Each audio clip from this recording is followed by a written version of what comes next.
बहुत बड़ा आरोप लगा रहा है कि महिलाओं को राकेश टिकैत के पीछे या किसानों के पीछे अब सरकार छोड़ रही है। जिस चैनल की वो पत्रकार है वो चैनल दल्ला है सरकार का। हमने देखा नहीं था उस महिला को, है पहले फोटो भी एक वायरल हुई थी कि राकेश टिकैत जी का हाथ पकड़ के गले में हाथ डालना चाह रही थी। स्वागत है आपका द मिथिला में और मैं हूं अमन। मैं अभी मौजूद हूं गाजीपुर बॉर्डर पे और गाजीपुर बॉर्डर पे मेरे साथ है हरिंदर ताऊ। हरिंदर ताऊ, अब सवाल ये उठने लगा कि आप लोग आंदोलन छोड़कर जाना ही नहीं चाहते, आदत पड़ गई आपको यहाँ पे बैठ के खाने की। क्यों हमारे जो मुद्दे थे वो मान लिए सरकार ने? एक मुद्दे तो मान लिए, एमएसपी के लिए आपको बोल भी दिया क्या? कि मैं कमेटी बना रहा हूँ। क्यों, कमेटी तो बनी हुई है। हाँ, कमेटी तो बात होगी ना इस पे। कमेटी तो 2011 में थी ना। मोदी जी ने जब कमेटी के उसके अध्यक्ष थे, जब गुजरात के मुख्यमंत्री थे, तो तब ये किसानों के वकील थे। और आज ये जज हैं और इन्होंने जो सरकार को लिख के दिया था कि किसानों को एमएसपी पे गारंटी का कानून देना चाहिए, तो आज ये जज हैं, फैसला सुना दे। तो एमएसपी के लिए आप कांग्रेस के टाइम में तो लड़े नहीं, बीजेपी का इंतजार कर रहे थे क्या कि बीजेपी की सरकार बनेगी तो लड़ूंगा? प्रॉब्लम आ जाई है तो आज लड़ेंगे। क्यों? आजादी के बाद से एमएसपी मिल रही थी। कब से है इसकी मांग? लगभग 20 साल से। 20 साल से कहाँ है, 50 साल से ऊपर हो गया होगा। 20 जी ये काले कानून नहीं लाते तो हम सड़कों पे नहीं आते। सुनिए, पहले पूरी बात सुनिए, पूरी बात सुना करो, सवाल का जवाब पूरा सुना करो। ठीक है, आप बोलिए। अगर मोदी जी ये काले कानून नहीं लाते तो हम सड़कों पे नहीं आते। सड़कों पे नहीं आते तो हमारे ऊपर 50,000 से ज्यादा मुकदमे नहीं होते। आप भी बहुत अच्छे से जानते हैं उत्तर प्रदेश का इलेक्शन है, इसलिए बिल वापस कर लिया है। बीजेपी के कुछ नेता ये भी ट्वीट किया है कि बिल है, आज नहीं तो कल आ ही जाएगा, फिर आ जाएगा। सुना है कि नहीं आपने? तो किसान है, आज आंदोलन हो रहा फिर भी हो जाएगा। ये किसान भी है। 750 किसानों की शहीदी दे दिया, और कितना चाहते हैं? देखिए ये किसान है। हाँ, ये तो जब से देश की आजादी की लड़ाई चली शहादत ही देता रहा है। तो ट्रैक्टर की बात तो पहले नहीं थी। राकेश टिकैत जी भी कहते हैं कि सरकार ट्रैक्टर को रिप्लेस करके दे। तो इससे पहले तो आपने ट्रैक्टर के मुद्दा नहीं उठाया पहले कभी? अरे पहले किससे उठाते, सरकार सुन रही थी। अब सरकार समस्या से समाधान की तरफ चली है। जब समस्या की समाधान की तरफ आ रही है तो उन सब चीजों का समाधान। ठीक है, एक सवाल और है आपसे।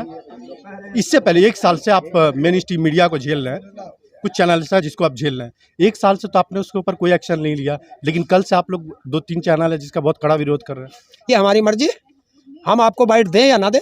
तो 1 सालों में क्यों नहीं, फिर आज ही क्यों? मैं ये कह रहा हूँ, मैं आज से आपको बाइट नहीं दूंगा, ये मेरी मर्जी। क्यों नहीं दोगे? क्यों का कोई सवाल नहीं है तो मैं नहीं देता। जो तू रोज हमें बदनाम कर रहा, आज से हमने तुम्हारा बाइकआउट कर दिया। बदनाम तो आपको 1 सालों से कर रहा था। 1 साल हम झेल रहे, आप नहीं झेलते हम तुम्हारा बदनाम। तो क्या ये हमारी मर्जी है? इससे आपकी भी तो बदनामी हो रही है। क्या बदनामी हो रही है? क्या हो रही है? सोशल मीडिया पे चल रहा है, किसानों ने राकेश टिकैत के बारे में भी चल रहा है कि महिला पत्रकार के साथ बदतमीजी की है। क्या की है? दिखाओ कौन सी बदतमीजी की है, क्या की है? हमने ये कह दिया हम तुम्हें बाइट नहीं देते तो तुम जाओ। तुम क्यों मेरे पीछे पीछे लगे फिर रहे हो? मैं नहीं तो आपसे बात करना चाहता, क्यों लग रहे हो मेरे पीछे? तो इसमें मेरी क्या गलती है? तुम क्यों मेरे पीछे लग रहे हो? इसका मतलब तुम्हारे मन में कोई ना कोई खोट है।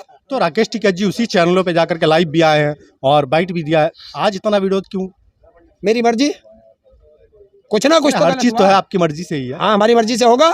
हम आपको बाइट दें या ना दें, हमारी मर्जी है। ये चीज दूसरे चैनल पे भी बोला जा सकता था ना, हमारे चैनल या अदर चैनल पे, कि भाई कुछ मेन स्ट्रीम मीडिया है जिसको मैं बाइट नहीं दूंगा। डायरेक्ट उसके ऊपर अग्रेसिव होना या महिला देखा नहीं था उस महिला को, है पहले फोटो भी एक वायरल हुई थी कि राकेश टिकैत जी का हाथ पकड़ के गले में हाथ डालना चाह रही थी, वो देखा नहीं था जो वायरल हुआ था।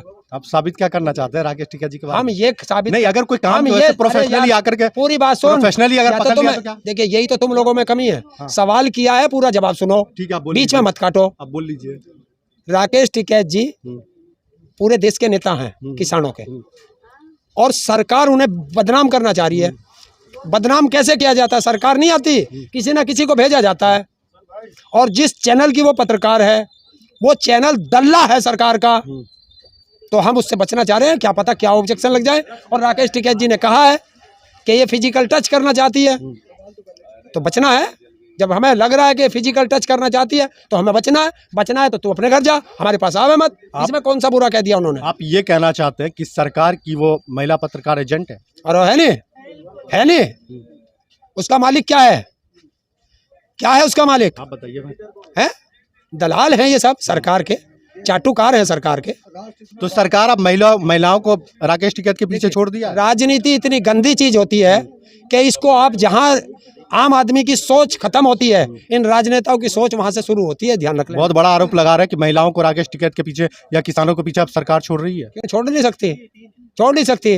अरे जब जब सरकारों ने करा है और जो भी गए हैं महिलाओं के चक्कर में ही तो गए हैं। तो सरकार आप अरे, ताकत दे। आसाराम जेल गया महिला के चक्कर में गया, राम रहीम जेल गया महिला के चक्कर में गया, ये नेताओं जो जेल जा रहे हैं महिलाओं के चक्कर में जा रहे हैं।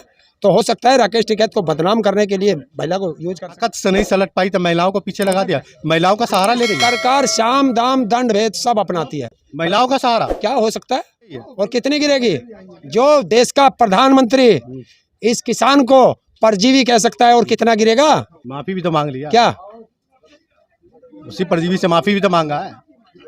देखिए, अब एक बार तुम गाली दोगे फिर माफी मांग लोगे, वो अंग्रेजों वाला शब्द है। मैंने पहले ही कहा था कि अंग्रेजों के गुलाम है ये लोग, के थप्पड़ मारा और सॉरी बोल दिया। ये कोई हुआ? अगले की तो बेइज्जती हो जाती है।